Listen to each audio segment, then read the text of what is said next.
Good afternoon, and welcome to the Wednesday afternoon conference call with Trusts Unlimited. This is Jim George speaking. I'm the non-attorney spokesman and facilitator for Trusts Unlimited, and I'd like to thank all of you for taking the time to listen to this call. Today's November 13th, 2024.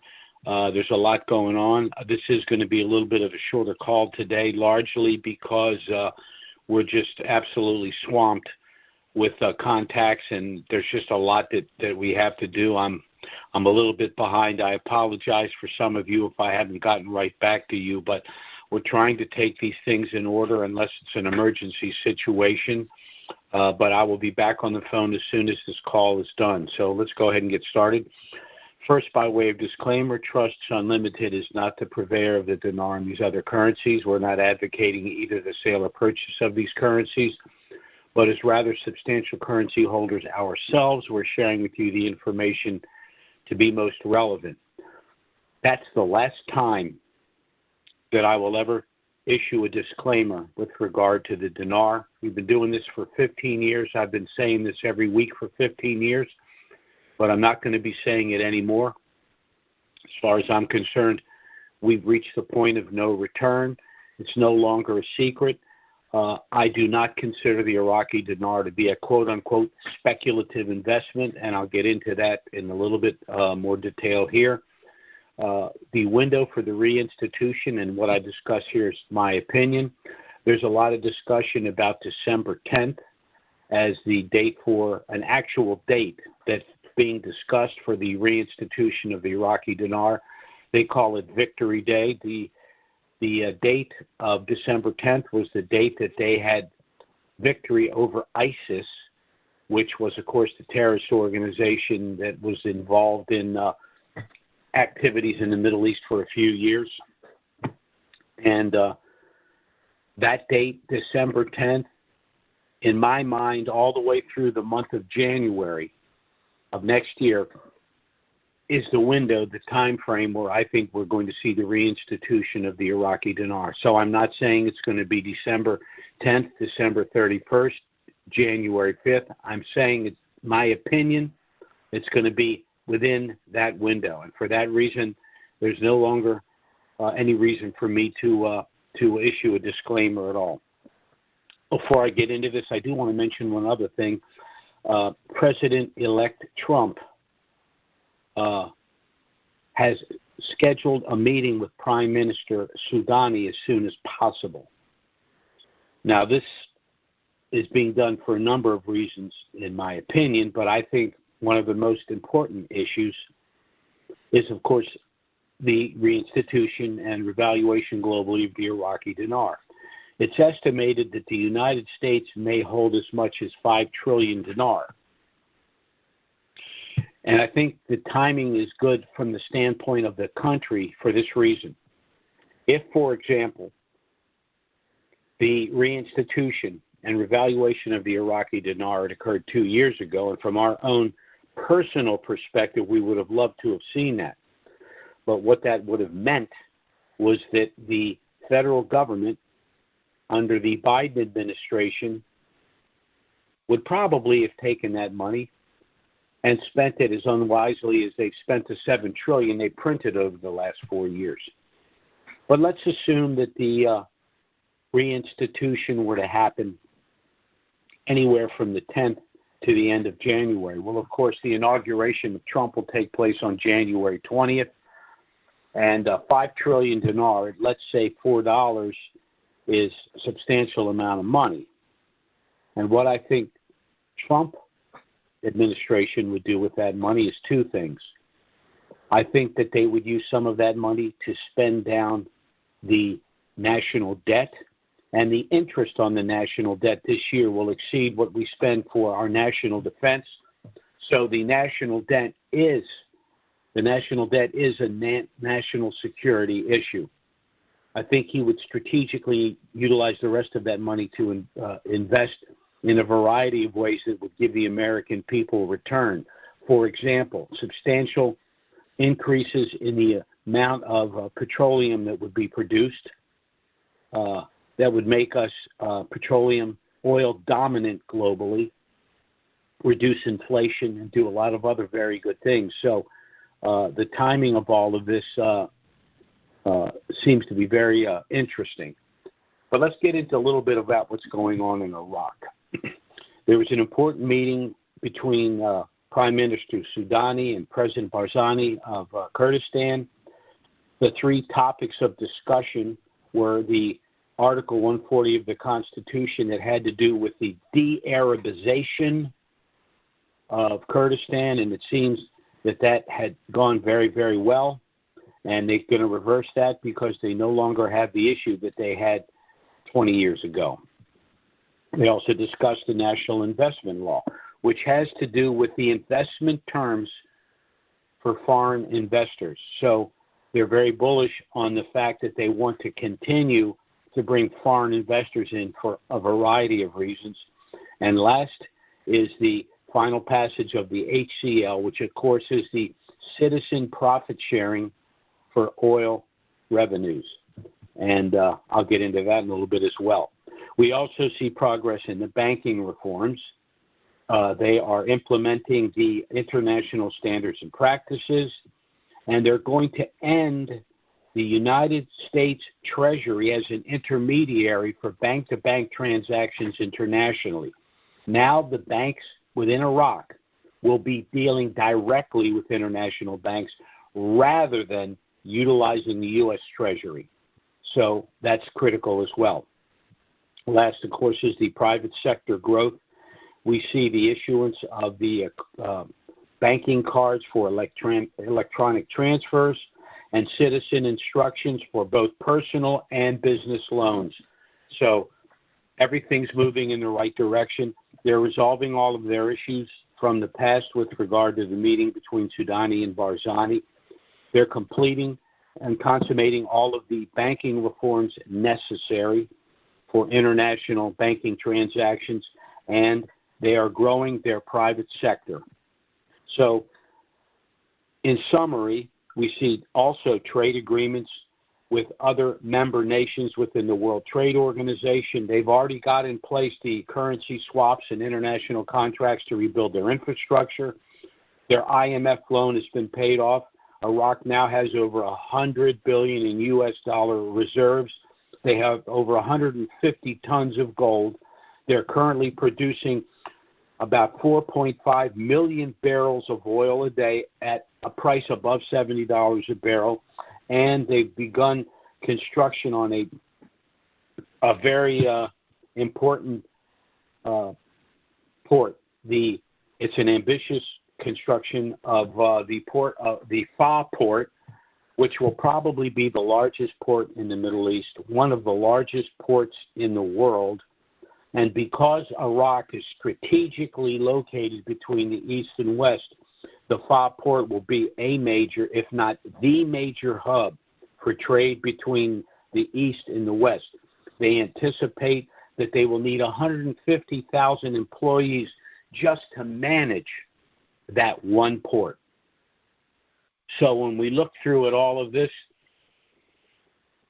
I'm left with one question. How is any of this possible at a program rate? And it's not.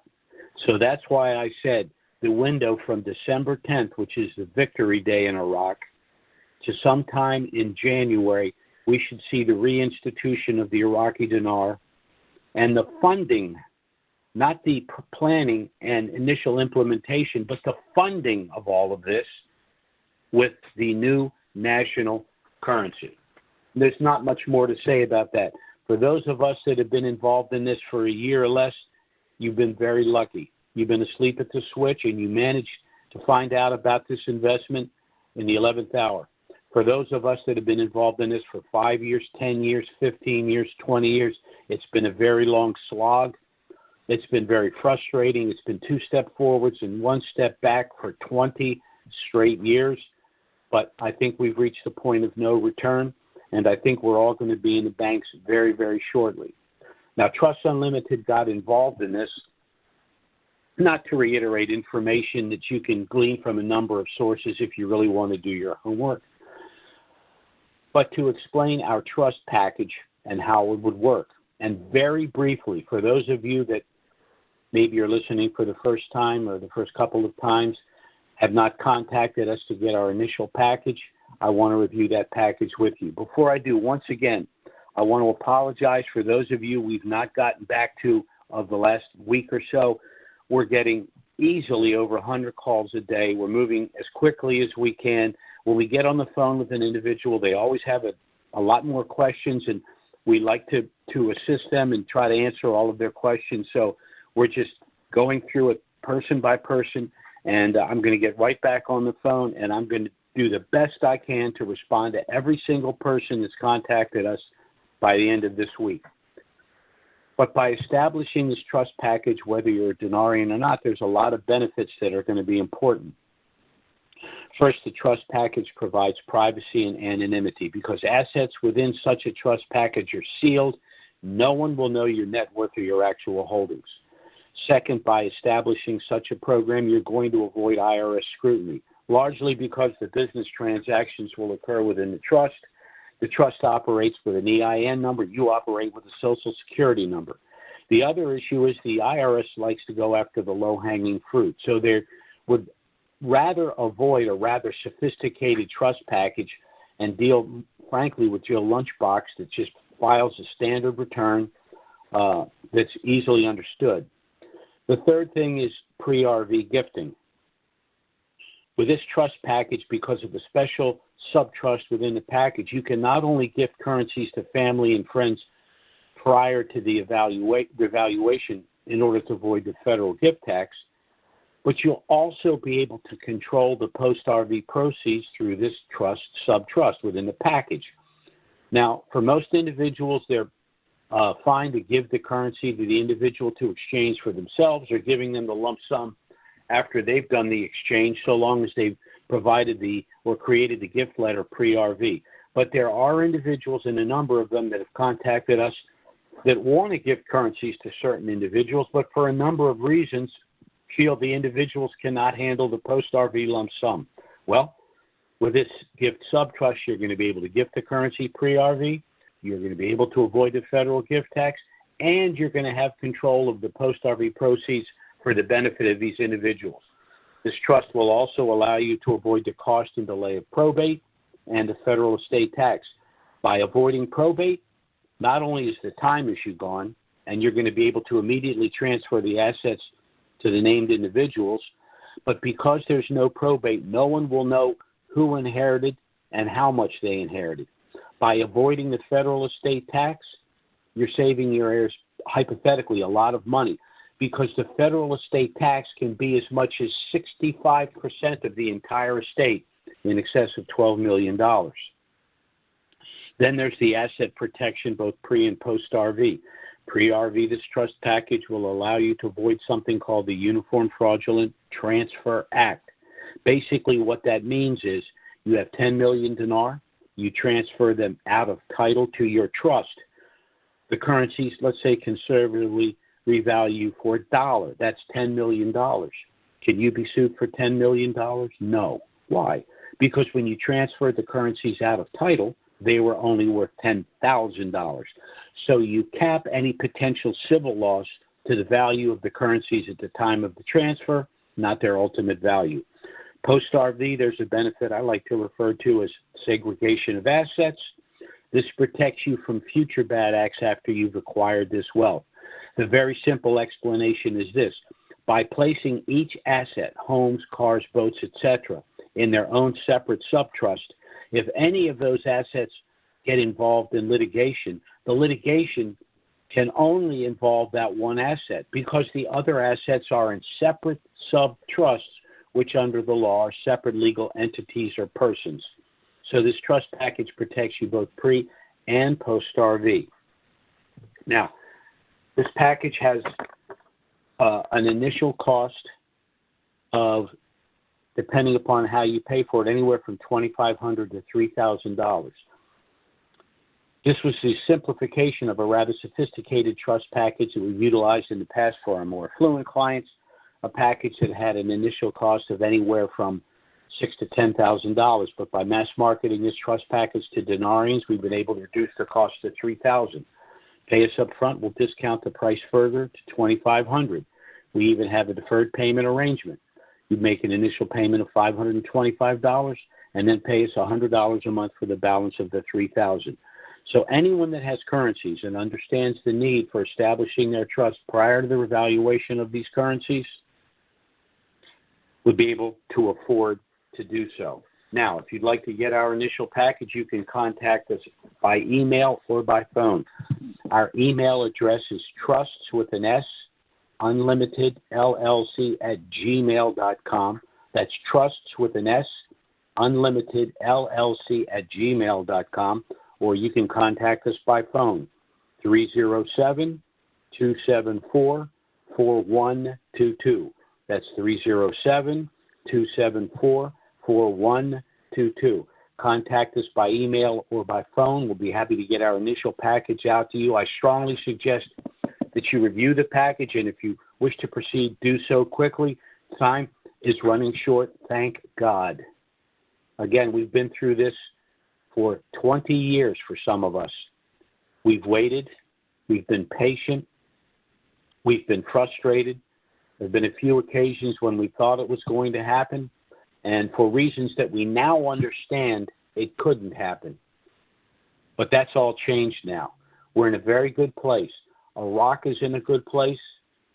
They're moving quickly to dot the I's and cross the T's so that they can go ahead and reinstitute their currency.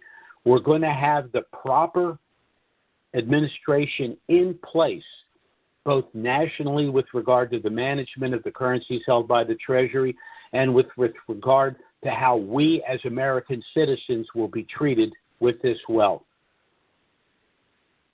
So this is where we are.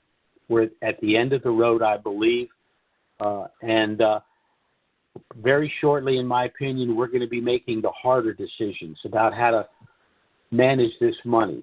And those are discussions that we will be having in the future. But for today, suffice to say that those of us that have currencies, however long we've had them, should be in a very good place psychologically and emotionally, because it can't be much longer. Iraq cannot continue with currency swaps, with international contracts, and with all of the things they're doing at a program rate. They have to facilitate the reinstitution in order to consummate all of the deals that are on the books. And we're on the books with them too, because we're holders of their currency. And God willing, we'll be in the banks very shortly. As I said, this is a short call today. I'm going to get right back on the phone. We have individuals that are nervous about this thing happening and want to get their affairs in order and their trust enforced. And so I've got to honor their requests and take care of that. But thanks so much for listening, everyone. We will be back, of course, next week. Certainly if something of a dramatic nature happens between now and next Wednesday, we will try to get out an emergency email and schedule an emergency conference call. But failing that, we'll be back next Wednesday, noon Eastern, 9 a.m. Pacific. Thanks so much for listening, everyone. Have a great week. God bless. Bye-bye now. Recorded.